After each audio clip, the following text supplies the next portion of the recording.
हम देखते हैं कि ज़ैनो सामा और जिन्वो दोनों ही बहुत गंदी तरीके से इंजर्ड हो जाते हैं। तभी इसी पे जिन्वो बोलता है, मुझे सच में लगा था कुछ ऐसा भी होगा। तभी इसी पे ज़ैनो सामा भी बोलते हैं, मारना पड़ेगा जिन्वो, तुम पहले से बहुत ही ज़्यादा ताकतवर हो, मुझे उम्मीद नहीं थी कि कोई मेरी ऐसी हालत भी कर सकता है, मारना पड़ेगा तुम्हें भी। तभी इसी पे जिन्वो कहता है, तुम्हें भी मानना पड़ेगा ज़ैनो कि तुम भी कुछ कम नहीं हो। तभी इसी पे ज़ैनो सामा बोलते हैं, लेकिन इस लड़ाई को अब खत्म करना ही होगा, क्योंकि मैं नहीं चाहता कि अभी और तबाही हो।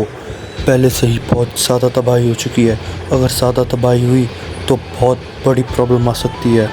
तो इसलिए मैं इस खेल को इस वक्त यहीं पे खत्म करने जा रहा हूँ जिन्वो। तभी इसी पे जिन्वो भी बोलता है, ज़ैनो याद रखना कि मैं इतनी आसानी से बिल्कुल भी नहीं हारने वाला। तुम जितना ये समझ रहे हो ये उतना बिल्कुल भी नहीं है। तुम मेरे को अभी ढंग से नहीं जानते कि मैं कितना बड़ा फाइटर रह चुका हूँ, लेकिन मैं जिन्वो इतनी आसानी से हाथ पे हाथ रख के तो नहीं बैठने वाला। इस बार भले ही मैं हार जाऊँ, लेकिन अगली बार मैं तुम्हें बिल्कुल नहीं जिंदा छोड़ने वाला ज़ैनो।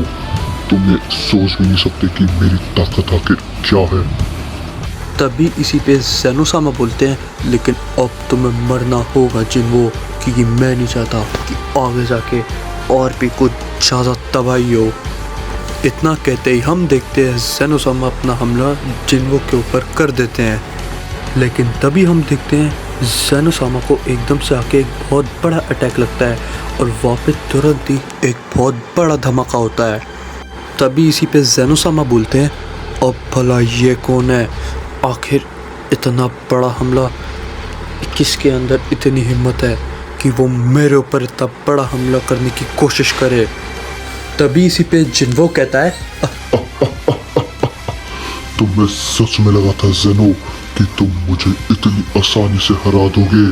तुम सोच भी नहीं सकते मैं इस लड़ाई के लिए कितने सालों से मेहनत कर रहा था। तो तुम्हें क्या लगा ये सालों की मेहनत इतनी आसानी से डूब जाएगी? ये तुम्हारी से सोच है ज़ैनो। तुम सोच भी नहीं सकते तुम्हारे सामने कौन लड़ने आया है अब। तभी हमें एकदम से एक शख्स को दिखाया जाता है जो कि जिन्वो से कह रहा होता है, जिन्वो तुम ठीक तो हो ना? क्या मैं सही वक्त पे आ गया? तभी इसी पे जिन्वो कहता है, नहीं, तुम बहुत जल्दी आओगे। मुझे लगा नहीं था कि तुम इतनी जल्दी भी आ पाओगे। तुम्हारा बहुत बहुत शुक्रिया। तभी इसी पे ज़ैनो सामा बोलते हैं, आखिर अब तुम कौन हो और तुम यहाँ पे क्या कर रहे हो? तुम्हारी हिम्मत कैसी हुई मेरे ऊपर हमला करने की? जो भी मेरे सामने आता है वो पहले 10 बार सोचता है कि मैं ये करूं या ना करूं, लेकिन तुम्हारे में मानना पड़ेगा बहुत ज़्यादा हिम्मत है। लेकिन अब तुम्हारी यही हिम्मत तुम्हारा मौत का कारण बनेगी। तो अगली बार क्या, तुम इसी बार इसी वक्त इधर ही जिंदा दफन होगे मेरे हाथों। तभी इसी पे वो शख्स बोलता है, मेरा नाम कोपामो है और मैं एक मैनिक्विन गॉड हूँ। तुम्हें क्या लगता है ज़ैनो कि मैं तुम्हें नहीं पहचान सकता?